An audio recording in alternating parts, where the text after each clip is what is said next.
अस्सलाम वालेकुम, कैसे हैं आप सब। तो आज हम स्टार्ट करने जा रहे हैं एक्सरसाइज 10A का क्वेश्चन नंबर 4।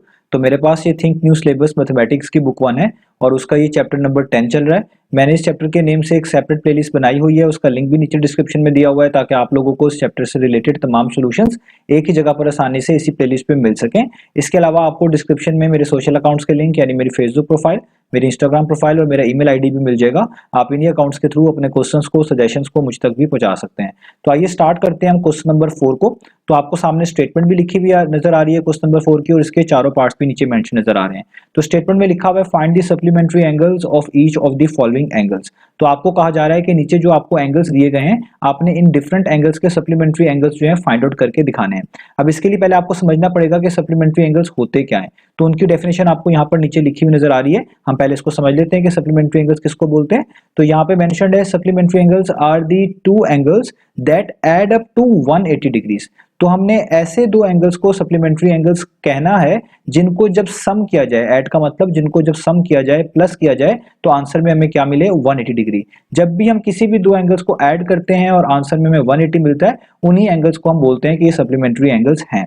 अब आगे आपको ये भी बताया गया है कि दे कैन बी एडजेसेंट और नॉट एडजेसेंट। वो कह रहे हैं ये जो दोनों एंगल्स हैं जिनको आप सम करके 180 डिग्री हासिल कर रहे होंगे, ये एडजेसेंट भी हो सकते हैं और एडजेसेंट नहीं भी हो सकते। एडजेसेंट का मतलब होता है साथ साथ होना। जैसे आप देखें ये यहाँ पे जो ये आपके पास फिगर बनी हुई है, इसमें जो 60 डिग्री और 120 डिग्री जो है ये बिल्कुल एक साथ है। देखें बिल्कुल साथ साथ लिखे हुए हैं। और इसकी आप कह लें इसको आप पहचान इस तरह सकते हैं कि 60 डिग्री और 120 डिग्री के दरमियान ये कॉमन आर्म है, इसको हम कॉमन आर्म बोलते हैं। ये दोनों का कॉमन आर्म है जिसके साथ ये दोनों एंगल्स जो हैं वो कनेक्टेड है। तो जब भी एक कॉमन आर्म के साथ दो एंगल्स कनेक्टेड हो, उनका वर्टेक्स भी सेम हो, आप देखें ये वाला आर्म और ये पे ये वाला जहां पे जाके कनेक्ट हो रहा है, ये वाला, इसको वर्टेक्स बोलेंगे एक तरह का। तो ये जो वर्टेक्स है ये भी सेम हो, तो हम इन्हीं को बोलते हैं एडजेसेंट एंगल्स। अब क्योंकि ये सम होकर 180 भी आएगा, 60 प्लस 120 करे 180 भी आएगा, तो इसलिए हम इन दोनों एंगल्स को क्या बोलेंगे, ये सप्लीमेंट्री एंगल्स हैं। और इसके अलावा ये नॉन एडजेसेंट भी हो सकते हैं, यानी ऐसा भी हो सकता है कि एक साथ ना हो। जैसे आप देखें यहाँ पे 60 डिग्री बिल्कुल अलग से है और 120 डिग्री अलग से है, और जिन दो रेस के दरमियान ये बन रहे हैं वो भी अलग अलग है, यानी इसका एक कॉमन वर्टेक्स अलग है, इसका एक कॉमन वर्टेक्स अलग है। जहां पे भी ये दो रेस, दो लाइन कह लें, लाइन सेगमेंट्स कह लें, आपस में आके मिलती हैं, वही इनका एक वर्टेक्स कहलाता है। तो देखिए इधर इसका वर्टेक्स अलग है, इसका वर्टेक्स अलग है, इनके दरमियान कोई कॉमन आर्म भी नहीं है, इसलिए हम इनको नॉन एडजेसेंट सप्लीमेंट्री एंगल्स बोलेंगे।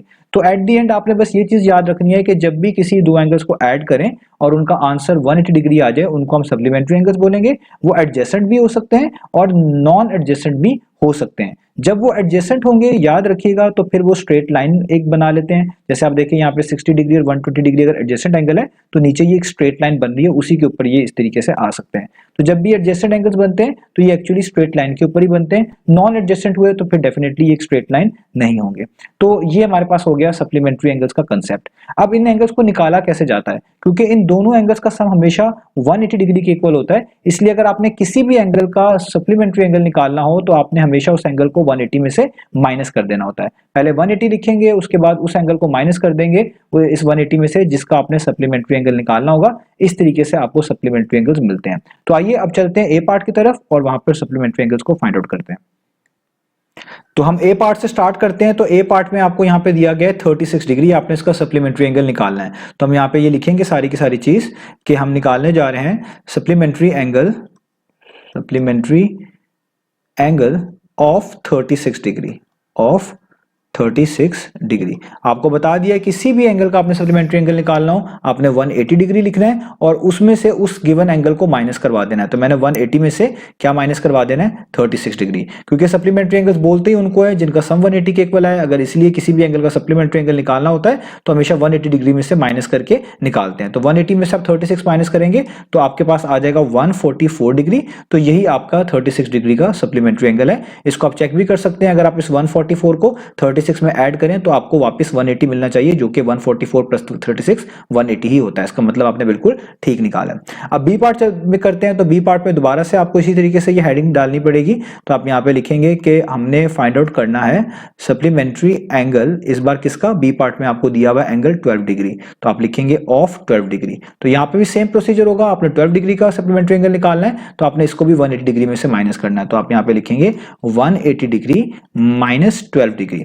अब आप 180 में से 12 को माइनस कर दें तो आपके पास आ जाएगा 168 डिग्री। तो ये हमने इस 12 डिग्री का सप्लीमेंट्री एंगल निकाल लिया। अब आगे सी पार्ट करते हैं, तो सी पार्ट में भी ये सेम स्टेटमेंट आपको लिखनी पड़ेगी। तो दोबारा से हम लिख लेते हैं यहाँ पर इन चीजों को कि आपने क्या फाइंड आउट करना है, सप्लीमेंट्री एंगल ऑफ 102 डिग्री। इस बार आपके पास देख सकते हैं सी पार्ट में 102 डिग्री लिखा हुआ है, तो प्रोसीजर सेम है। इस एंगल को भी 180 में से माइनस करेंगे, तो हम 180 में से माइनस कर देते हैं 102 डिग्री को, ताकि हमें इसका सप्लीमेंट्री एंगल पता चल सके। तो 180 में से हम माइनस करेंगे जब 102 को, तो हमारे पास आएगा 78 डिग्री। तो ये हमारे पास आप कह लें 102 डिग्री का सप्लीमेंट्री एंगल आ गया। अगेन चेक करने के लिए आप 78 और 102 को ऐड करें तो देखें आपको 180 मिलेगा। इसका मतलब आपने बिल्कुल ठीक सप्लीमेंट्री एंगल निकाला है।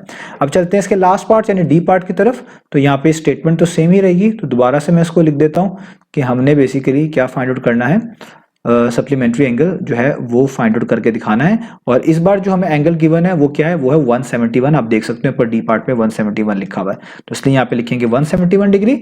तो इसका सप्लीमेंट्री एंगल निकालना है, तो इसको भी 180 में से सब्ट्रैक्ट करवाएं, तो हम लिखेंगे 180 माइनस 171 डिग्री। अब आपने यहाँ पर 180 में से 171 को माइनस कर देना है, तो आपके पास इसका आंसर आ जाएगा 9, यानी 9 डिग्री आपके पास बनता है 171 का सप्लीमेंट्री एंगल। तो याद रखिए, इसको चेक करने के लिए आप इस 9 और 171 को प्लस करिएगा, तो आप देखिएगा आपको 180 ही मिल रहा है। अगर 180 मिल रहा है इसका मतलब आपने ठीक निकाला है। अगर आपके पास 180 नहीं आ रहा है इसका मतलब कहीं पे कोई कैलकुलेशन की मिस्टेक हो सकती है, वो आपने चेक कर लेना है। तो यहाँ पर आप देखें चारों के चारों पार्ट्स हो गए। तो पिछले क्वेश्चन में मैंने आपको कंप्लीमेंट्री एंगल्स सिखाए थे कि ऐसे दो एंगल्स जिनको सम करने से 90 डिग्री आता है वो कंप्लीमेंट्री एंगल्स होते हैं, और उसको निकालने का प्रोसीजर भी बताया था कि कोई भी एंगल दिया हो, अगर आपने उसका कंप्लीमेंट्री एंगल निकालना हो तो 90 डिग्री में से उसको माइनस कर देना है।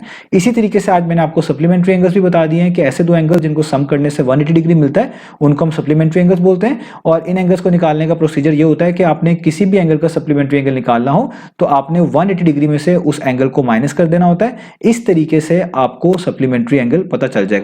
चेकिंग का प्रोसीजर भी बता दिया है कि जो आपको आंसर मिलेगा और जो आपका क्वेश्चन था उन दोनों को अगर आप ऐड करें 180 आ जाए तो सप्लीमेंट्री एंगल केस में वो बिल्कुल ठीक होगा, और कंप्लीमेंट्री एंगल के केस में जो आपका आंसर है और जो आपको एंगल दिया हुआ था उनको ऐड करने से 90 आना चाहिए। अगर ऐसा हो जाता है तो वहां पर वो चीज बिल्कुल ठीक होगी।